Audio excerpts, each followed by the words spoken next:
የኢትዮጵያ ሕዝባዊ አብዮታዊ ፓርቲ ኢህአፓ እየተዘጋጀ የሚቀርብ ፍኖተ ዲሞክራሲ የኢትዮጵያ አንድነት ድምፅ ነው። ጤና ይስጥልኝ፣ እንደምን አመሻችሁ አድማጮቻችን። ዛሬ ማክሰኞ የካቲት 24 ቀን 2018 ዓመተ ምህረት ነው።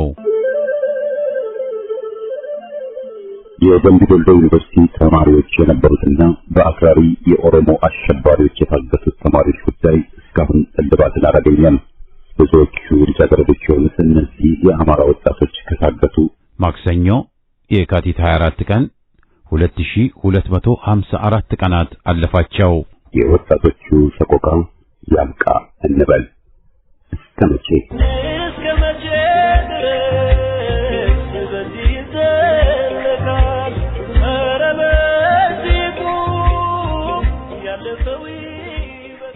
ከዝግጅት ክፍላችን የቀረቡ የተለያዩ ሀተታዎችን እናሰማለን። በቅድሚያ በአድዋ ተራሮች ላይ የተገኙ የአባቶቻችን ገድሎች ዛሬም በዕለተ ቀኑ በልጆቹ የውክልና ጦርነት እያካሄደ ባለው በብልጽግናው ወራሪ ሰራዊት ላይ አንጸባራቂ ድል ተቀዳጀ። ጠላት ገና ከዋዜማው ምሽት 4 ሰዓት ላይ ኔትወርክ በማጥፋት በሸዋ ጠቅላይ ግዛት ተጉለትና ቡልጋ አውራጃ ሰፊ ቀጠናን የሸፈነ በሁለት ወረዳዎች የወገንን ኃይል ለማጥቃት እየተንቀሳቀሰ ሲሆን በጀግናው አጼ አምደ ጽዮን ኮር በ7 ክፍለ ጦርና በራምቦ ክፍለ ጦር የፋኖ ሰራዊት ክፉኛ ተመቶ መመለሱን ኮሩ ገልጿል። ከንጋቱ 11 ሰዓት ጀምሮ በተካሄደው አውደ ውጊያ የአፋብን ሸዋ ጠቅላይ ግዛት እዝ በሲኖ ሻለቃ ባደረገችው የተቀናጀ ውጊያ በባሶ ወረዳና ወረዳ ልዩ ስሙ መሃላምባ በተባለ አካባቢ ገድል ፈጽመዋል።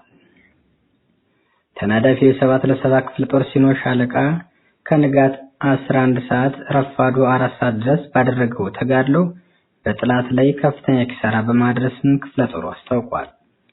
በተመሳሳይ ግንባር ልዩ ቦታው ጭራሮ ደብር በተባለ አካባቢ የእዙ የአርበኞች ጦር ሰራዊት በመሆን በቅርቡ ራሱን ወደ ክፍለ ጦር ያሳደገው የተጉለት ሳህለ ስላሴ ክፍለ ጦር በአምባገነኑ የብልጽግናው ቡድን ላይ ድል ተቀዳጅቷል። ኮሩ ባደረገው ሌላኛው ወደ ውጊያ ግንባር በሞጃና ወደራ ወረዳ ልዩ ስሙ አይሶፊ በተባለ አካባቢ የራምቦ ክፍለ ጦር 3ኛ ማንበርግ ሻለቃ 112ኛው የአየር ወለድ ክፍለ ጦር ላይ የተሳካ ደፈጣም ፈጽማለች። የአፋብን 130ኛውን የአድዋ ድል የሚያስታውስ ገድል ተፈጸመ። በጎጃም ጃዊ ቀጠና ኩምብር ከተማና አካባቢ የሰፈሩ የጠላት ኃይሎች ላይ የቴዎድሮስ እዝ ባደረጉት መብረቃዊ ጥቃት 2 ዲሽቃ 10 ብሬንና 4 ስናይፐርና የክፍለ ጦሩ መገናኛ ሬዲዮን ጨምሮ በርካታ ወታደራዊ ቁሳቁሶችን ማርከዋል። በየካቲት 23 ቀን 2018 ዓ.ም አነጋግ ላይ በተደረገው ውጊያ የጠላት ወታደራዊ መኮንኖች ከነግረኛ ሰራዊቶቻቸውም ተደምስሰዋል።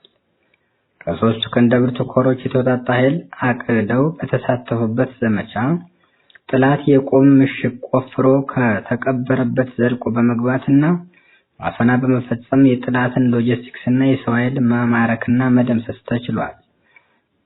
የእጅ ቦምቦችን በብዛት በመጠቀም በተፈጸመው በዚህ አስደናቂ ወታደራዊ ጀብዱ ከተማረኩት ቁሳቁሶች መካከልም ከ200 በላይ የነፍስ ወከፍ መሳሪያዎች፣ 8 ብሬን፣ 4 ስናይፐር፣ 2 ዲሽቃ እስከነሙሉ ክሻፈው፣ 50,000 በመጋዘን የተቀመጠ የክላሽና የብሬን ጥይት፣ 4 መገናኛ ሬዲዮኖች፣ በርካታ የእጅ ቦምቦችና ሌሎች ወታደራዊ ቁሳቁሶች ይገኙበታል። 32 የመከላከያ አባላት በእጅ ሲማረኩ አንድ ማረጉና ማንነቱ እየተጣራ ያለ ከፍተኛ አዛዥን ጨምሮ ከ150 በላይ የጠላት ሰራዊትም ተደምስሷል። የአገዛዝ ሰራዊት በየአውደ ግንባሩ እንደፈለገው ሳይሆንለት ቀርቶ ወደ መጣበት እንዲመለስ ተገደዋል። ባለፉት ጥቂት ቀናት ብቻ በሰሜን ጎጃም እና በአዊ ዞኖች ብቻ ባደረግነው የተቀዳጀ ማጥቃት በጃዊና ዳንግላ ወረዳዎች ጀብድ ተፈጽሟል ሲሉ የአካባቢው የክፍለ ጦሩ የፋኖ የዝግኝነት መምሪያ አስታውቋል። በዚህም አውደ ውጊያ 1 ዲሽቃ አፈሙዝ ከበርካታ ተኳሽ ጋር 3 ብሬን፣ 3 ስናይፐር፣ 90 ክላሽ እና 22 ቦምብ፣ 12 መከላከያ የተማረከና 115 የክላሽ ካዝና ወታደራዊ ሻንጣና ቁሳቁሶች ተማርከዋል። በኩምብር 200 ክላሽ፣ 10 ብሬን፣ 4 ስናይፐር፣ 2 ዲሽቃ፣ 4 መገናኛ ሬዲዮና 50 ሺህ ጥይት ተማርኳል።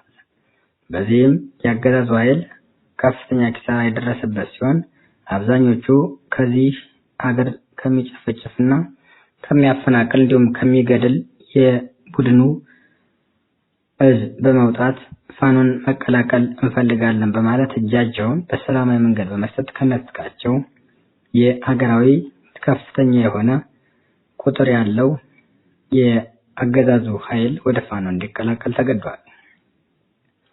የአገዛዙ ኃይል ንጹሃንን ያነጻጸረ የድሮን ጥቃት በሻውራ ከተማ ላይ ፈጸመ። ጨፍጫፊና ወዳሚው ደም መጣጭ ጸረ አማራ የአገዛዙ ስርዓት በእግረኛ ሜካናይዝድ ጦር የአማራን ህዝብ ለልቂትና ለስቃይ መዳረጉን አልበቀው ብሎ አሁን ላይ በየሀገራቱ ተንከራቶና ለምኖ በሚያስገባቸው ድሮኖች ንጹሃንን እያነጻጸረ ጥቃት እየፈጸመ ይገኛል። በማዕከላዊ ጎንደር አለፋ ወረዳ የድሮን ጥቃትና ቅኝት በተለይ በዚህ አንድ ሳምንት በማያቋርጥ መልኩ በቀንም በማታም የተደጋገመ ሲሆን ህዝባችን ለሽብርና ለሞት እየዳረገ ይገኛል።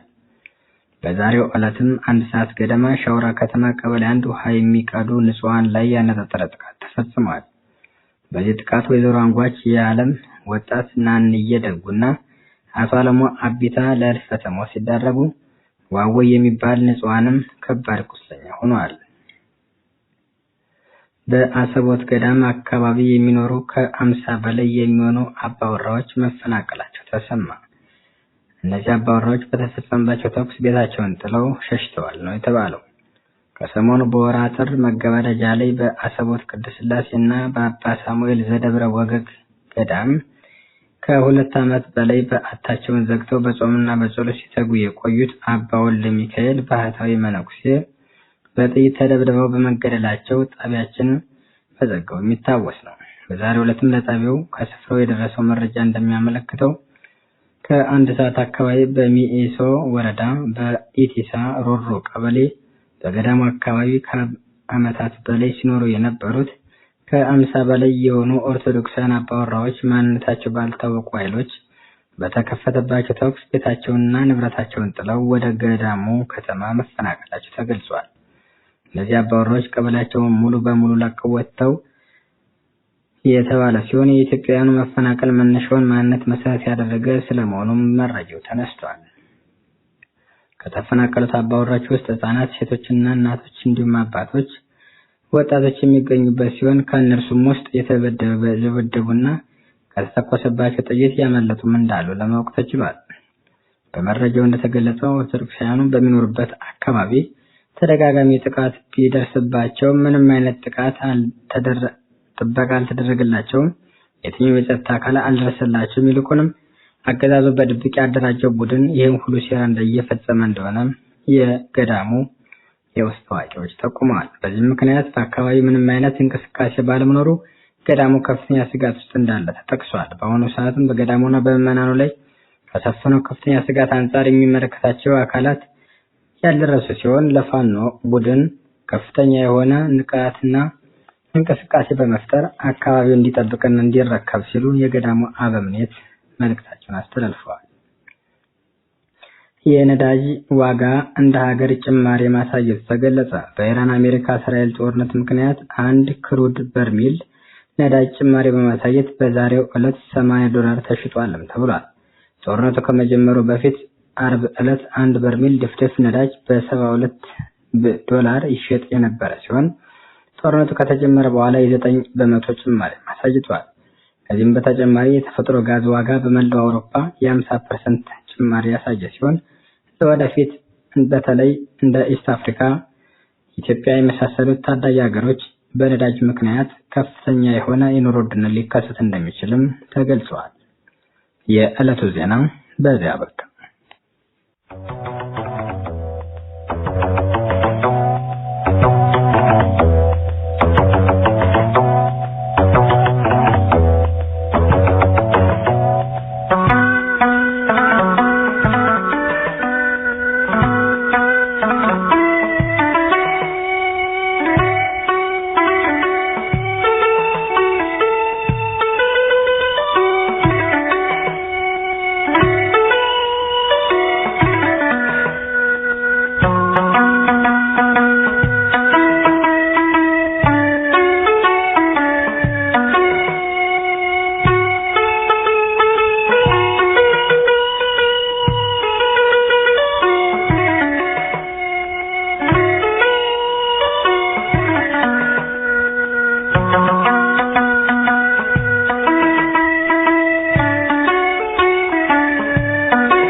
በግ ባልበላሽ ትበይኝ አለጅብ ውሸት ቢከለከል ቅጥፈትም ቢያስቀጣ ምን ይውጣው ነበር የዘረኛን መንጋ ለ27 ዓመታት በላይ የኦሮሞማው ፋሽስት ኮሎኔል በወያኔ ጡት የዘረኝነትን ወተት እየጠጣ ያደገ እርኩስ ልጃቸው ነው። ወያኔ ደግሞ ሙያተኛ ቡድን በልብ ወለድነት ተወልዶ በውሸት የዳበረ ጸረ ሕዝብ ቡድን ስለነበር ኮሎኔሉ ውሸትን ተግቶ ቅጥፈትን ተወግቶ የቆየ ግለሰብ ነው። ኢትዮጵያዊነትም ሰብአዊነትም የለውም። ያላደገበትን ከየት ያምጣው? ኢትዮጵያዊ ለመምሰል ዲሞክራሲያዊ ነኝ ለማለት ያደረገው ሙከራ ነፍሱ በዘረኝነትና በፋሽስትነት የተያዘች በመሆኗ አልዘልቃለው አውሬ መሆኑም ተጋለጠ። ይህን ሀቅ አልቀበል ያሉት መሰል ዘረኞችና ከሃዲዎች ብቻ ናቸው። የኢትዮጵያ ታሪክና ህልውና ሳይሆን ልብ ወለድ የሆኑት ዘረኞቹ ራሳቸው ናቸው። የሐሰት ታሪክ ወልደውና አቀንቅነው ማንነታቸውን ክደው የሚለፈፉት ሁሉ ያስገመታቸው ነው። ወያኔ እድሜ ለኮሎኔሉ ለማገገም እድል ካገኘ በኋላ ተቻክሎ ወልቃይት፣ ቆቦን ወዘተን አማራውን በደሙ ያስመለሰውን መሬት በቅርቡ እንመልሳለን እንይዛለን ማለት መለፈፍ ጀምሯል። በዚህም አሜሪካኖቹ እንደደገፉትና የአማራውን አገር ወዳድ ኃይል እየወጋ ያለው ፋሽስቱ የኦህዴድ አገዛዝም እየደገፉት መሆኑን ቀዳዳው ወዲ ረዳ ለፍፏል። መሬቱን ያስመለሰው ራሱ አማራው እንጂ ድሮም የኮሎኔሉ ቀልብ እስካሁን በረባ ጦርነት ያልተፈተነው ጦር እንዳልሆነ ሁሉም ያውቀዋል። ስለዚህም የፋኖ አንድነትና መጠናከር ለአገር አድን ትግላችን ወሳኝ ነው። በያሉበት የዘረኞቹን ቀንደኞች መቀንደብ፣ መቅጣት፣ መስፋፋት መበራከት አለበት። ለማውገዝ ሲሞክሩ ይህ እርምጃ መውሰድ የኢህአፓ ልምድ ነው በሚል አንገት ሊያስደፉ ለሚጥሩት ውዳቂ ኃይሎች ቆራጣ ጆሮ እንኳ መስጠት አያስፈልግም። እሰይ ተገቢ እርምጃ ነው መሆን አለበት መልሳችን። ምኑ ተጀምሮ ተንጫጫችሁ ነው መልሱ። በቅርቡ ኮሎኔሉ የአገርን ሀብት ለረሃብ እየረገፈ ላለው ወገን እርዳታ በማዋል ፋንታ የእርዳታ ስንዴ ዘርፎ መቸብቸቡን በመተው ፈንታ ከ4 ቢሊዮን ብር ያላነሰ ገንዘባችንን በኦሮሞማ ቤተ መንግስት ግንባታ ላይ እያዋለ መሆኑንና ሺዎችን ማፈናቀሉን ክቡርና ገንቢ ሥራ ነው ብሎ ሊያሳምነን ሲንደፋደፍ ሲቀባጥር የሰማው ሁሉ ወይኔ ውሸት ቢከለከል ኖሮ ምን ይውጣው ማለቱ አልቀረም። ዛሬም የኮሎኔሉ ልዩ ልዩ አጫፋሪዎቹ ጆሮ ህሊናቸው ላይ ተኝተው ለኢትዮጵያም ጸር ሆነው ይገኛሉ።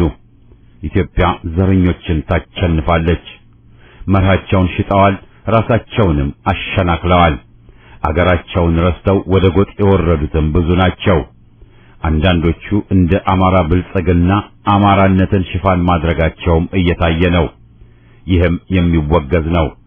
አገር ወዳድ አማራው ኃይል በቅድሚያ ኢትዮጵያዊ ነው። ይህን መርሳት ወንጀል ነው። አገርን ማዳን አጥቂነትን ይጠይቃል። ግፍን፣ ጥቃትን በዝምታ መቀበል ትክክል አይደለም። ቤት አፍራሾችን ሆነ አዛዦችን ማሳረፍ ያስፈልጋል። ጥቃቱን ወደ ማደሪያቸው መውሰዱ ከማቃጠላቸው በፊት የነሱን ማጋየት መቅደሙ ተገቢ ነው። ተመክሮው አለን። ከዚሁ ከራሳችን እንማር። ኢህአፓ ከፋኖች ጎን ይቆማል። በአገር አድኑ ትግል ከወገን ጋር ነው። ሁሉም ኢትዮጵያዊ አገሩን ለማዳን በአንድነት ይሰለፍ። ኢትዮጵያ ዘረኞችን ታሸንፋለች።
የኢትዮጵያና የኢሃፓ ጣምራ ጠላቶች። የኢትዮጵያ ጠላቶች ሁሉም የኢሃፓ ጠላቶች ናቸው። እነሱ ካልተወገዱ ኢሃፓ ጠላት አልባ የሚሆን አይደለም። ትላንትም ዛሬም ተመክሮ ያረጋገጠው ሀቅ ነው። አገራችን ኢትዮጵያ ደግሞ ብዙ ጠላት ነበራት አላትም። ምክንያቱ ብዙ ነው። ቱርኩ፣ ደርቡሹ፣ ሶላቶው መሬቷን ይዞ ሊገዛት ፈልጎ ልጆቿ ቆርጠው ተዋግተው ስላባረሯቸው ዘመን ተሻጋሪ ቂም ይዘውበታል እስከ ዛሬም ድረስ። ፈረንጆች ደግሞ የጣሊያን ጦር በአድዋ ድባቅ ምኒልክ ህዝብን ይዞ ከመታቸውና ለጥቁር ህዝብ የነጻነት አርአያ ሆና ኢትዮጵያ ብቅ ካለች ጊዜ ጀምሮ ቂም ይዘው ጠልተው ሊያዳክሟት ሊያጠፏት ቆርጠው ሲሰሩ ቆይተዋል። ያባም ኢትዮጵያዊና የአገሩ አለኝታ ሆኖ ተገኝቷልና የጥላቻቸው ኢላማ መሆኑ አልቀረም። ኢትዮጵያ ጠላቶቿ የበዙት ነጻነቷን አላስደፍር ብላ ፈንታ በመገኘቷ ነው። የጥንቶቹ እንደ ዛሬዎቹ ከርሶ አደሮች ራሳቸውንም አገራቸውንም ለመጣው ባለነፍስ ወይም ነጋዴ ሊሸጡ ዝግጁ ሆነው ቢገኙ ኖሮ ጠላቶች አይኖሯትም ነበር። ከግብጽ ጋር በመልካም ጉርብትናና በሰላም መኖር ያልቻለችው ግብጽን በአባይ ጉዳይ ጥቅሟን አስቀድማ እምቢታ እስካሰማች ድረስ ነው። እንደ የዘንድሮዎቹ ቅጥረኞች ከግብጽ ሚሊዮን በላይ ተከፍላ ቅጥረኛ ሆና በነበርማ ግብጽም አረቦችን ባልጠመዷት ነበር። ያባም እንደ ግንቦቴዎቹ የግብጽ ሙባረክን ጫማ ሳሚ ለመሆን ፈቃደኛነቱን ባሳየ ኖሮ ትላንትም ዛሬም ከገንዘብ ችግር በተላቀቀ ነበር። አገርን ጭልጥ አድርጎ ክዶ ማለት ነው። ክህደትን መቼም ቢሆን እምቢ በማለቱ የኢትዮጵያ ጠላቶች ሁሉ ጠላቶቹ ሆኑ። ድርጅቱ ስልትን አጥቶበት ሳይሆን የሀገርን ጥቅም መካድ ማስበላት ሲመጣበት እምቢኝ ካፉ የማይለይ በመሆኑ ነው። በገንዘብና በልዩ ልዩ ጥቅማ ጥቅም ፈረንጁ፣ አረቡ፣ ምንቁጡ ሁሉም ኢህአፓን ሊያንበረክክ ሞክሯል። የአገር ቤቶቹ ደግሞ በስልጣን ፍርፋሪ እነ መኢሶን በደርግ እነ ኦነግ በወያኔ ዛሬ ደግሞ የአድርባይ መንጋ በኮሎኔሉ ክቡር ስም ይዞ መሞት እያቃታቸው ከኩታራ ጫማ ስር ወድቀው ሲቅለሰለሱና ራሳቸውንም ወገንንም ሲያዋርዱ ማየት መታዘቡን ተገደናል። ኢህአፓ በዚህ ባለመፈረጁ ጠላቶች ከግራ ቀኝ ከአገር ቤትም ከውጭም ፈልተው ተባብረው ሳይታክቱ ይዘምቱበታል። የዛሬዎቹ አገር ወዳድ ተብዮች ደግሞ በተራና በዘቀጠ ጎጠኝነት ተገፋፍተው ትላንት አማራውን ለጥቃት የዳረገውና ያስፈጀውን የፖለቲካ ስንዝሮ ዛሬ ስንቱ አማራ እየተፈጀ ባለበት ለአማራው ሕዝብ የታገለ የቆመ አስመስለው ኢህአፓን ሊያስወነጅሉ ሲጥሩም እየታዘብናቸው ነው። ደርጉም ከነርዝራዦቹ ወያኔም እንዲሁ አረቡም አሜሪካም በጋራ ሁሉም የሚዘምቱብን ሁሉንም በኢትዮጵያ ጉዳይ የኢትዮጵያን ብሔራዊ ጥቅም በተመለከተ አገርን አስቀድመን አገርን አናስነካም ብሎ ኢህአፓ ስለታገላቸው ነው። ዛሬ አሜሪካ ኢትዮጵያን ጎዳ ሊሉን የተነሱ ሊታዘንላቸው የሚገባ ቁጥሮች ትላንት ከአሜሪካ ውጪ አገራችን ወዳጅ የላትም ብለው ሲጃጃሉብን የነበሩት ናቸው። በተራ ጸረ አሜሪካነትም ሊያወግዙን ሲፍጨረጨሩ ነበር እንጂ አሜሪካ ጥቅሟን ስታስቀድም ይህ ሁሌም ከኢትዮጵያ ጥቅም ጋር ተጻራሪ ነበር። ትግላችን ጸረ ኢምፔሪያሊስት ነው፣ የአሜሪካ እጅ አዙር ቅኝ አገዛዝ ያክትም በማለታችን ነው የአሜሪካን ጥላቻ ያተረፍነው እንጂ የርዕዮት ጉዳይ ቢሆን ኖሮ ኢትዮጵያን ጠልተው ግን ተራማጅ ነን የአልባንያ ኮሙኒስት ነን ያሉት በጎረበጧቸው ነበር። የማስታወስ ችሎታችን እድሜው በጣም አጭር ሆኖ እንጂ አገራችንን ለወያኔ አሳልፎ የሰጠው የኤርትራን ግንጠላ በዓለም አቀፍ ደረጃ የደገፈው ማን ነው? አሜሪካ እንጂ። የኢትዮጵያ ብሔራዊ ጥቅም ባንዳዎቹ እንዴት አሳልፈው እንደሰጡና ኢህአፓም እስከዛሬ ኢትዮጵያ ወይ ሞት ብሎ በመጽናቱ የተከሰተውን ሁኔታ ዘርዘር እያደረግን የምናቀርበው ይሆናል። ትውልድም ከሃዲ ባንዳዎችንና አስመሳይ አገር ወዳዶችን መለየት መቻል አለበት። የለመደበትን ባንዳ ሁሉ አገር ወዳድ ብለው ሊነግዱ የተነሱትን ማጋለጥና ማውገዝ ይገባዋል። ህዝብን የገደሉና ያስገደሉ ነፍሰ ገዳዮች የህዝብ አለኝታ ብለው ሊያሻሽጡ እየጣሩ ያሉትንም ጸረ ህዝብ ጸረ ኢትዮጵያ ብሎ ማራቅ እንጂ መድረክም ጆሮም መስጠት መታሰብም የለበትም። ታዲያ የካዲ ጸረ ኢትዮጵያ መንጋ ተጠራርቶና ተደጋግፎ ጸረ ኢህአፓ ቢሆን ምን ያስገርማል? በአድዋ ተራሮች ላይ የተገኙ የአባቶቻችን ገድሎች ዛሬም በዕለተ ቀኑ በልጆቹ የውክልና ጦርነት እያካሄደ ባለው በብልጽግናው ወራሪ ሰራዊት ላይ አንጸባራቂ ድል ተቀዳጀ። ጠላት ገና ከዋዜማው ምሽት 4 ሰዓት ላይ ኔትወርክ በማጥፋት በሸዋ ጠቅላይ ግዛት ተጉለትና ቡልጋ አውራጃ ሰፊ ቀጠናን የሸፈነ በሁለት ወረዳዎች የወገንን ኃይል ለማጥቃት እየተንቀሳቀሰ ሲሆን በጀግናው አጼ አምደ ጽዮን ኮር በ7 ክፍለ ጦርና በራምቦ ክፍለ ጦር የፋኖ ሰራዊት ክፉኛ ተመቶ መመለሱን ኮሩ ገልጿል። ከንጋቱ 11 ሰዓት ጀምሮ በተካሄደው አውደ ውጊያ የአፋብን ሸዋ ጠቅላይ ግዛት እዝ በሲኖ ሻለቃ ባደረገችው የተቀናጀ ውጊያ በባሶ ወረዳና ወረዳ ልዩ ስሙ መሃላምባ በተባለ አካባቢ ገድል ፈጽመዋል። ተናዳፊው 7 ክፍለ ጦር ሲኖ ሻለቃ ከንጋት 11 ሰዓት ረፋዱ 4 ሰዓት ድረስ ባደረገው ተጋድሎ በጥላት ላይ ከፍተኛ ኪሳራ በማድረስም ክፍለ ጦሩ አስታውቋል። በተመሳሳይ ግንባር ልዩ ቦታው ጭራሮ ደብር በተባለ አካባቢ የእዙ የአርበኞች ጦር ሰራዊት በመሆን በቅርቡ ራሱን ወደ ክፍለ ጦር ያሳደገው የተጉለት ሳህለ ስላሴ ክፍለ ጦር በአምባገነኑ የብልጽግናው ቡድን ላይ ድል ተቀዳጅቷል። ኮሩ ባደረገው ሌላኛው ወደ ውጊያ ግንባር በሞጃና ወደራ ወረዳ ልዩ ስሙ አይሶፊ በተባለ አካባቢ የራምቦ ክፍለ ጦር 3ኛ ማንበርግ ሻለቃ 112ኛው አየር ወለድ ክፍለ ጦር ላይ የተሳካ ደፈጣም ፈጽማለች። የአፋብን 130ኛውን የአድዋ ድል የሚያስታውስ ገድል ተፈጸመ።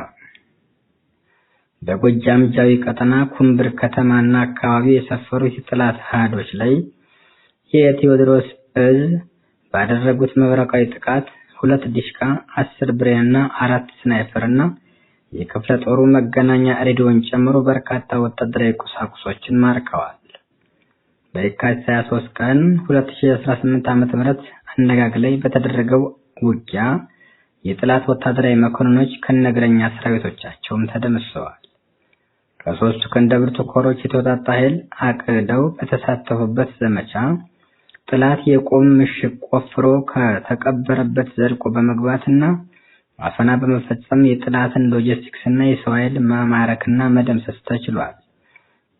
የእጅ ቦምቦችን በብዛት በመጠቀም በተፈጸመው በዚህ አስደናቂ ወታደራዊ ጀብዱ ከተማረኩት ቁሳቁሶች መካከልም ከ200 በላይ የነፍስ ወከፍ መሳሪያዎች፣ 8 ብሬን፣ 4 ስናይፐር፣ 2 ዲሽቃ እስከነሙሉ ክሻፈው፣ 50,000 በመጋዘን የተቀመጠ የክላሽና የብሬን ጥይት፣ 4 መገናኛ ሬዲዮኖች፣ በርካታ የእጅ ቦምቦችና ሌሎች ወታደራዊ ቁሳቁሶች ይገኙበታል።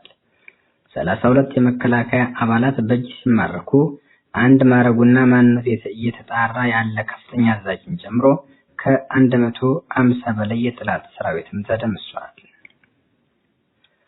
የአገዛዝ ሰራዊት በየአውደ ግንባሩ እንደፈለገው ሳይሆንለት ቀርቶ ወደ መጣበት እንዲመለስ ተገዷል። ባለፉት ጥቂት ቀናት ብቻ በሰሜን ጎጃምና በአዊ ዞኖች ብቻ ባደረግነው የተቀዳጀ ማጥቃት በጃዊና ዳንግላ ወረዳዎች ጀብድ ተፈጽሟል ሲሉ የአካባቢው የክፍለ ጦሩ የፋኖ የዝግኙነት መምሪያው አስታውቋል። በዚህም አውደ ውጊያ 1 ዲሽቃ አፈሙዝ ከበርካታ ተኳሽ ጋር 3 ብሬን፣ 3 ስናይፐር፣ 90 ክላሽ እና 22 ቦምብ፣ 12 መከላከያ የተማረከና 115 የክላሽ ካዝና ወታደራዊ ሻንጣና ቁሳቁሶች ተማርከዋል። በኩምብር 200 ክላሽ፣ 10 ብሬን፣ 4 ስናይፐር፣ 2 ዲሽቃ፣ 4 መገናኛ ሬዲዮና 50,000 ጥይት ተማርኳል። በዚህም የአገዛዙ ኃይል ከፍተኛ ኪሳራ የደረሰበት ሲሆን አብዛኞቹ ከዚህ ሀገር ከሚጨፈጭፍና ከሚያፈናቅል እንዲሁም ከሚገድል የቡድኑ እዝ በመውጣት ፋኖን መቀላቀል እንፈልጋለን በማለት እጃቸውን በሰላማዊ መንገድ በመስጠት ከነጥቃቸው የሀገራዊ ከፍተኛ የሆነ ቁጥር ያለው የአገዛዙ ኃይል ወደ ፋኖ እንዲቀላቀል ተገዷል። የአገዛዙ ኃይል ንጹሃንን ያነጣጠረ የድሮን ጥቃት በሻውራ ከተማ ላይ ፈጸመ።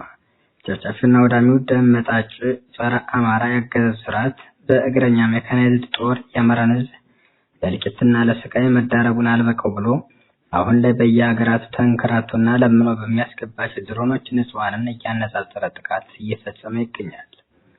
በማዕከላዊ ጎንደር አለፋ ወረዳ የድሮን ጥቃትና ቅኝት በተለይ በዚህ አንድ ሳምንት በማያቋርጥ መልኩ በቀንም በማታም የተደጋገመ ሲሆን ህዝባችን ለሽብርና ለሞት እየዳረገ ይገኛል። በዛሬው ዕለትም 1 ሰዓት ገደማ ሻውራ ከተማ ቀበሌ 1 ውሃ የሚቀዱ ንጹሃን ላይ ያነጣጠረ ጥቃት ተፈጽሟል። በዚህ ጥቃት ወይዘሮ አንጓች የዓለም ወጣት ናንዬ ደጉና አቶ አለሙ አቢታ ለህልፈተ ሞት ሲዳረጉ ዋወይ የሚባል ንጹሃንም ከባድ ቁስለኛ ሆነዋል። በአሰቦት ገዳም አካባቢ የሚኖሩ ከ50 በላይ የሚሆኑ አባወራዎች መፈናቀላቸው ተሰማ። እነዚህ አባወራዎች በተፈጸመባቸው ተኩስ ቤታቸውን ጥለው ሸሽተዋል ነው የተባለው። ከሰሞኑ በወራ ጥር መገባደጃ ላይ በአሰቦት ቅዱስ ሥላሴና በአባ ሳሙኤል ዘደብረ ወገግ ገዳም ከ2 ዓመት በላይ በዓታቸውን ዘግተው በጾምና በጸሎት ሲተጉ የቆዩት አባ ወልደ ሚካኤል ባህታዊ መነኩሴ በጥይት ተደብድበው በመገደላቸው ጣቢያችን በዘጋው የሚታወስ ነው። በዛሬው ዕለትም ለጣቢያው ከስፍራው የደረሰው መረጃ እንደሚያመለክተው ከ1 ሰዓት አካባቢ በሚኤሶ ወረዳ በኢቲሳ ሮሮ ቀበሌ በገዳሙ አካባቢ ከዓመታት በላይ ሲኖሩ የነበሩት ከ50 በላይ የሆኑ ኦርቶዶክሳውያን አባወራዎች ማንነታቸው ባልታወቁ ኃይሎች በተከፈተባቸው ተኩስ ቤታቸውንና ንብረታቸውን ጥለው ወደ ገዳሙ ከተማ መፈናቀላቸው ተገልጿል። እነዚህ አባወራዎች ቀበሌያቸውን ሙሉ በሙሉ ለቀው ወጥተው የተባለ ሲሆን የኢትዮጵያውያኑ መፈናቀል መነሻውን ማንነት መሰረት ያደረገ ስለመሆኑም መረጃው ተነስቷል። ከተፈናቀሉት አባወራዎች ውስጥ ህጻናት፣ ሴቶችና እናቶች እንዲሁም አባቶች፣ ወጣቶች የሚገኙበት ሲሆን ከእነርሱም ውስጥ የተደበደቡና ከተተኮሰባቸው ጥይት ያመለጡም እንዳሉ ለማወቅ ተችሏል። በመረጃው እንደተገለጸው ኦርቶዶክሳውያኑ በሚኖሩበት አካባቢ ተደጋጋሚ ጥቃት ቢደርስባቸው ምንም አይነት ጥበቃ አልተደረገላቸውም።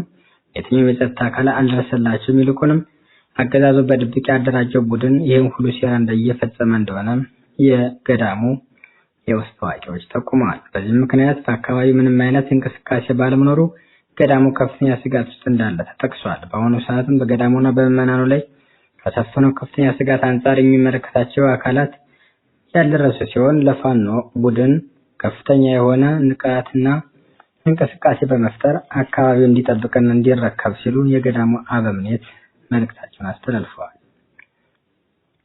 የነዳጅ ዋጋ እንደ ሀገር ጭማሪ ማሳየቱ ተገለጸ። በኢራን አሜሪካ እስራኤል ጦርነት ምክንያት አንድ ክሩድ በርሜል ነዳጅ ጭማሪ በማሳየት በዛሬው ዕለት $80 ተሽጧልም ተብሏል። ጦርነቱ ከመጀመሩ በፊት አርብ ዕለት አንድ በርሜል ድፍድፍ ነዳጅ $72 ይሸጥ የነበረ ሲሆን ጦርነቱ ከተጀመረ በኋላ የ9 በመቶ ጭማሪ አሳይቷል። ከዚህም በተጨማሪ የተፈጥሮ ጋዝ ዋጋ በመላው አውሮፓ የ50% ጭማሪ ያሳየ ሲሆን ለወደፊት በተለይ እንደ ኢስት አፍሪካ፣ ኢትዮጵያ የመሳሰሉት ታዳጊ ሀገሮች በነዳጅ ምክንያት ከፍተኛ የሆነ የኑሮ ውድነት ሊከሰት እንደሚችልም ተገልጿል። የዕለቱ ዜና በዚያ በቃ።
የኮሎኔሉ ፋሽስታዊ አገዛዝና ተጣማሪ ዘረኛ ቡድኖች ቀኑ እንዳለፈበት ስጋ ገምተዋል።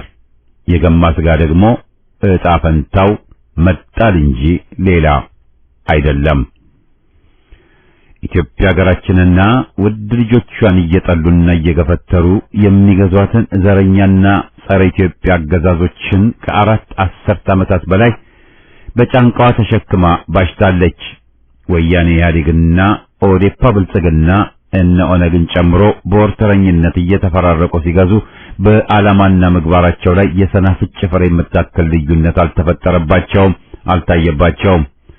እርግጥ ነው የእነዚህ ጸረ ኢትዮጵያ ዘረኞች ጠባቸውና ጥላቻቸው ከኢትዮጵያ ሀገራችንና ኢትዮጵያዊ ነኝ ከሚል ዜጋ ጋር የተቆራኘ ቢሆንም ማን እንዳማራው ብሎ መደምደም ይቻላል። ወያኔና የኦሮሞማው ዘረኞች ኢትዮጵያ የምትባል ሀገርን ከምድረገጽ ለማጥፋትና በታሪኳ እንደ ህልውናዋ ጠባቂ ተደርጎ የሚታወቀው የአማራን ሕዝብ ለመፍጀት ተማምለዋል። ከውሳኔም ደርሰዋል። የአማራው ሕዝብ ከኢትዮጵያ ምድር መጥፋት አለበት። አማራ የሚባለው ሕዝብ በእነሱ አጠራር የኔ የሚለው ክልል የለውም። የጋራ ድምዳሜያቸው ከሆነ በርካታ ዓመታትን አስቆጥረዋል። ከግማሽ ምዕተ ዓመታት በላይ ጸረ አማራ ዘመቻና ጥላቻ በአማራው ሕዝብ ላይ ለምን ተረጨበት? ውሸት እየተፈበረከ ለምንድን ነው የተነዛበት? የእነዚህ ዘረኞችና የምዕራብ ሀገራት ጥምርታ ለምን በአማራው ላይ በሚሉ ጥያቄዎች ላይ የኢትዮጵያንና የኢትዮጵያውያንን እንወዳለን የሚሉ ምሁራን ለወጣቱ ትውልድ እውነተኛውን ነገር ማስጨበጥ ይገባል። ስለ አማራው ሕዝብ፣ ስለ ኢትዮጵያ አገረ ግንባታና ታሪካዊ ሂደቱ በዚህች አጭር ጽሑፍ ዝርዝር ጭብጦችን ማቅረብ ባይቻልም የአማራው ሕዝብ ጠላታችን ነው ለሚሉት የትግራይና የኦሮሞ ጠባቦች ግን አንድ አጭር መልስ መስጠት ይቻላል። የአማራው ሕዝብ ወያኔዎችና የኦሮሞማ ዘረኞች እንደሚሉት ለትግራይና ለኦሮሞ ወገኖቹ በታሪክ እንደ ጠላት ሆኖ የተሰለፈበት የታሪክ ወቅት አልነበረም፣ ዛሬም የለም። በኢትዮጵያ አገሩ ላይ ከሌላው ኢትዮጵያዊ የተለየ የድሎት ሕይወት አልኖረባትም። እየደኸየና በጨቋኝ አገዛዞች እየተጨቆነ እየተመዘበረ ቢኖርባትም አጥብቆ ያፈቅራታል። እንደ ወታደር ሆኖ ይጠብቃታል፣ ደሙን ያፈስላታል፣ ሕይወቱንም ይገብርላታል። ከውጭም ሆነ ከውስጥ ጸረ ኢትዮጵያ ሆነው ለሚነሱ የኢትዮጵያ ጠላቶች ምከታ ላይ ቀዳሚው ዘማችና እምቢኝ ባይ መሆኑ በታሪኩ የተመዘገበ ብቻ ሳይሆን ተግባራቱም ምስክሮቹ ናቸው። ለዚህ ነው የአማራውን ሕዝብ ጠላቱ ታሪኩና ኢትዮጵያን ወዳድ መሆኑ ብቻ ነው ሲሉ የሚደመጡት። ወያኔ፣ ኦህዴድ፣ ኦነግና ብአዴን ጎንደርን ለወያኔና ቅማንት እናከፋፍላለን፣ ጎጃምን ጠቅለን ለኦሮሞ እንሰጣለን፣ ሸዋንም እንጨምርለታለን፣ ወሎን ለአገውና ትግራይ እናከፋፍላለን ብለው የተስማሙ መሆናቸውን እናውቃለን።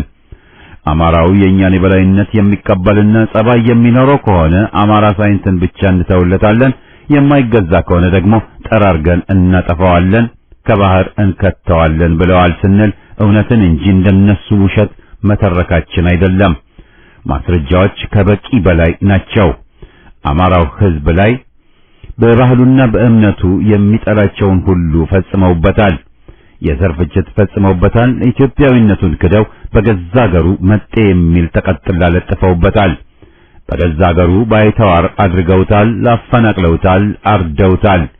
ጸረ ኢትዮጵያ ሆነው ለሚነሱ የኢትዮጵያ ጠላቶች ምከታ ላይ ቀዳሚው ዘማችና እምቢኝ ባይ መሆኑ በታሪኩ የተመዘገበ ብቻ ሳይሆን ተግባራቱም ምስክሮች ናቸው። በፕሪቶሪያ የተደረገው ስምምነት አውቀውም ይሁን ሳያውቁ ዓለም አቀፍና አህጉር አቀፍ አደራዳሪዎችን በታዛቢነት አስቀምጠው በተሳሳተ መረጃ አወናብደው የተስማሙበትና የተፈራረሙበት መሰሪ ሴራ ነው። ይህ ስምምነት በዋነኛነት የአማራውንና የአፋርን ሕዝብ በቀጥታ ይመለከታል።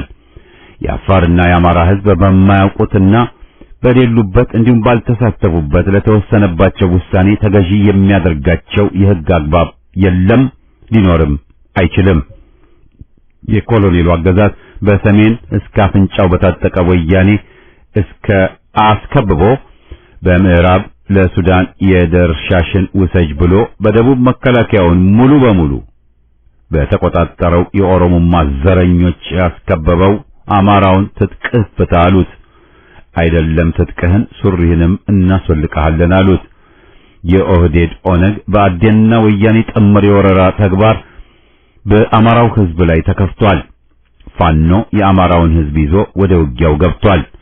የኦሮሞማው ዘረኛ አገዛዝ የእብሪት ውሳኔ አገዛዙንና የአማራውን ህዝብ ቅራኔ እንደ አቀጣጣይ መንስኤ ሆኗል የሚባለውም ለዚህ ነው።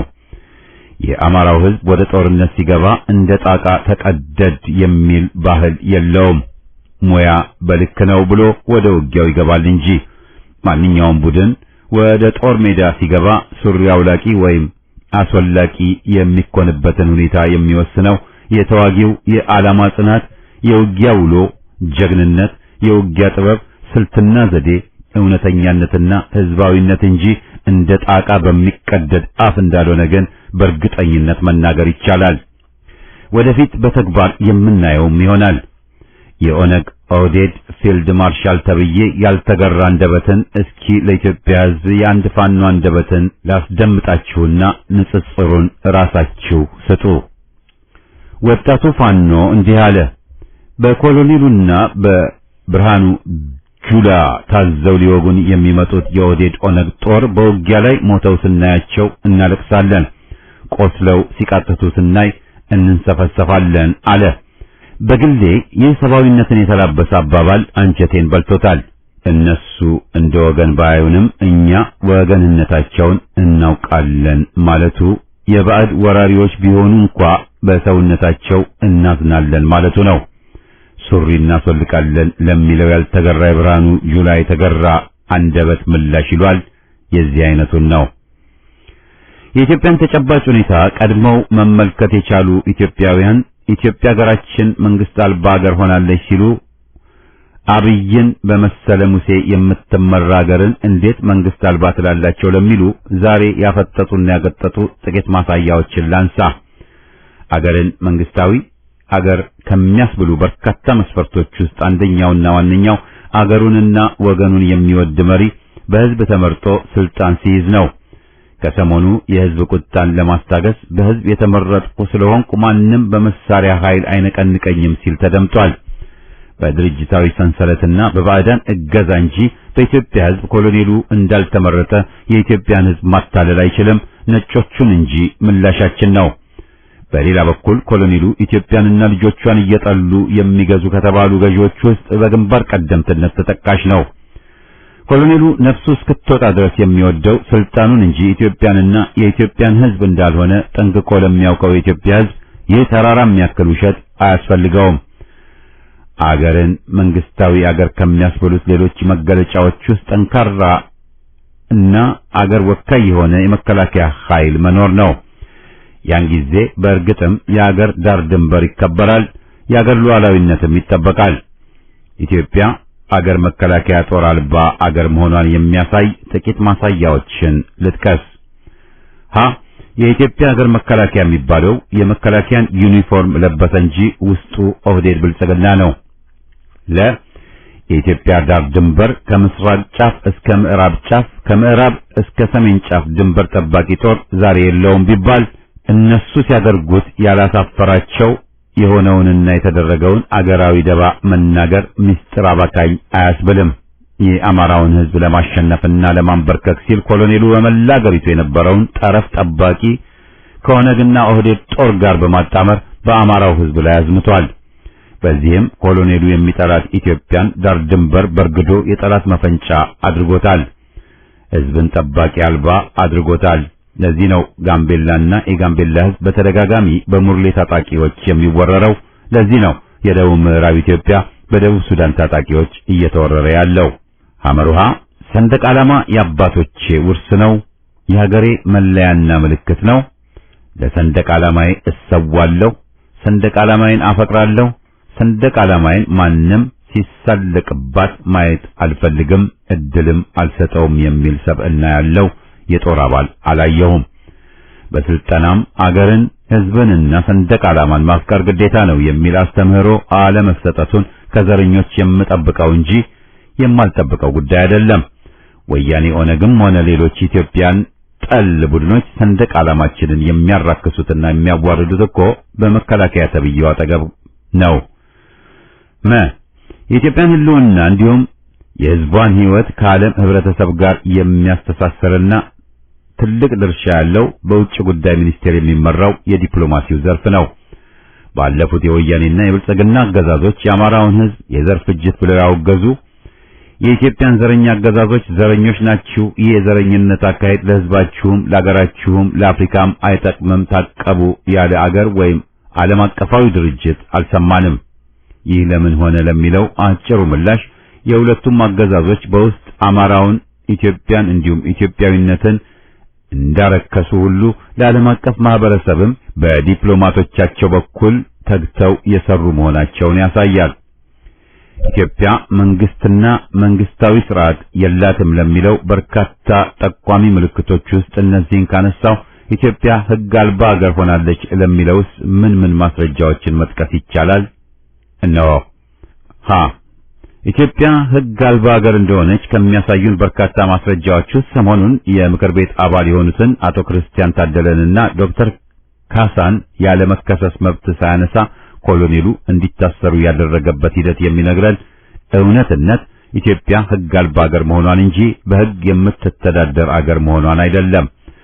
ለጋዜጠኞች፣ ፖለቲከኞች፣ አገር ወዳድ ኢትዮጵያውያንና አክቲቪስቶች የሚባሉ ከሕግ ውጭ ይታሰራሉ፣ በቤተሰቦቻቸው ፊት ይደበደባሉ፣ በማንቋሸሽ እርምጃ ይወሰድባቸዋል። ከተያዙ በኋላም ሕገ መንግስቱ ባስቀመጠው ገደብ ውስጥ ፍርድ ቤት አይቀርቡም። ፍርድ ቤት ከቀረቡ በኋላም የማጣሪያ ጊዜ ይሰጠን እያሉ በእስረኞች ላይ የሚፈጸም ማጉላላትና ማንገላታት ሕጋዊ ስራ አይደለም። የማጣራት ስራ ከእስር በፊት ተጣርቶ እንጂ በወንጀል የተጠረጠረ ሰው የሚታሰረው አስሮ ላጣራ ሕገወጥ ተግባር ነው። ሐመርሃ በአገዛዙ ላይ የፖለቲካ ልዩነት ያላቸው ኢትዮጵያውያን ወደ እስር ሲወረወሩ የእስር ሂደቱ ሕገወጥ መሆኑ ብቻ አይደለም እየተስተዋለ ያለው። ከታሰሩ በኋላም እኮ ዳኛ በዋስ ይለቀቁ ያላቸውን ወይም በነጻ እንዲሰናበቱ የወሰነላቸውን ፖሊስ ወይም አቃቤ ሕግ አይፈቱም የሚል ብይን የሚሰጠው የሚነግረን በኢትዮጵያ ሕግ አለመኖሩን እንጂ ሕግ መኖሩን አይደለም። ኢትዮጵያ በኮሎኔሉ ፈላጭ ቆራጭ አገዛዝ ስር በመውደቋ የጠላውን ያስራል፣ ያሳስራል፣ ይገድላል፣ ያስገድላል።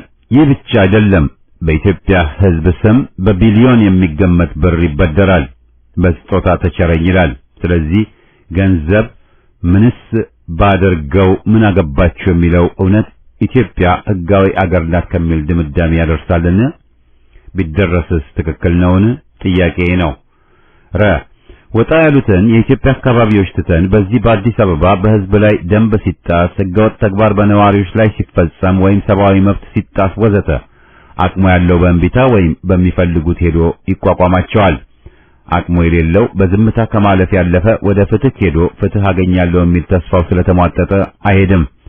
ይህ የሕዝብ ውሳኔ የሚነግረን አንደምታው ሕግ የለም የሚል እንጂ ሌላ ሊሆን አይችልም። ዛሬ በዘር እየተለየ መፈጀቱ፣ መፈናቀሉ፣ መታሰሩ፣ መሰወሩ፣ ሆን ብሎ ማደህየቱ በአማራው ሕዝብ ላይ የከፋ ቢሆንም ነገ ከነገ ወዲያ የሁሉም ኢትዮጵያዊ ድርሻ እንደሚሆን መጠራጠር አያስፈልግም። ይህ ዘመናችን ዘር አመጣሽ የሀገራችን በሽታ በፋኖና በአማራው ሕዝብ ትግል ብቻ መፍትሄውን አያመጣም። ዘላቂ መፍትሄም ለኢትዮጵያና ኢትዮጵያውያን በአጭር ጊዜ አያስገኝም። የትግራይ ሕዝብ ወያኔን፣ የኦሮሞ ሕዝብ ኦህዴድና ኦነግን፣ የአማራ ሕዝብ ብአዴንን በተባበረ ኃይል ማስወገድ ይጠበቅባቸዋል። አፋር፣ ሶማሌ፣ ሲዳማ፣ ጉራጌ፣ ወላይታ፣ ጋምቤላ ወዘተ እንደዚሁ ለኢትዮጵያና ልጆቿ ህልውና መጠበቅ የሚደረገውን ትግል መቀላቀል ይጠበቅባቸዋል። እስከ መቼ በቋንቋ በብሔርና በሃይማኖት እየከፋፈላችሁ ለጋራ ሀገራችን ግንባታ በጋራ እንዳንነሳ ጋሬጣ ትሆኑብናላችሁ? እስከ መቼስ የእርስ በርስ የጥላቻ መርዝ ትረጩብናላችሁ? እስከ መቼስ የኢትዮጵያንና የልጆቿን ክብር እያዋረዳችሁ ትኖራላችሁ? ስንት ጊዜስ ትዋሹናላችሁ? ስንት ጊዜስ ታታልሉናላችሁ? ወዘተ የሚሉ መታገያ ጥያቄዎች ማፋጠጥና በተባበረ ኃይል መነሳት የኢትዮጵያና ኢትዮጵያውያን ውስብስብ ችግሮች የመፍትሄዎቻችን መቋጫ ጅምር ነው። የፋኖና የአማራውን ሕዝብ ትግል የፋኖ ብቻ ተደርጎ የሚሸረበው ሴራ ይቆም ልንላቸውም ይገባል። የፍትህና የህልውና ጥያቄ የአማራው ሕዝብ ብቻ አይደለም፣ የሁሉም ኢትዮጵያዊ ጭምር እንጂ። እነዚህን ዘረኞች እስከ ወዲያኛው ለማስወገድ ሁሉም ኢትዮጵያዊ ከፋኖና ከአማራው ሕዝብ ጎን መሰለፍ ኢትዮጵያን ከጥፋት ይታደጋል። ለዜጎች ሕልውናም ዋስትና ይሰጣል። ስለዚህ እንተባበር፣ ያለ ጥርጥር እናሸንፋለን።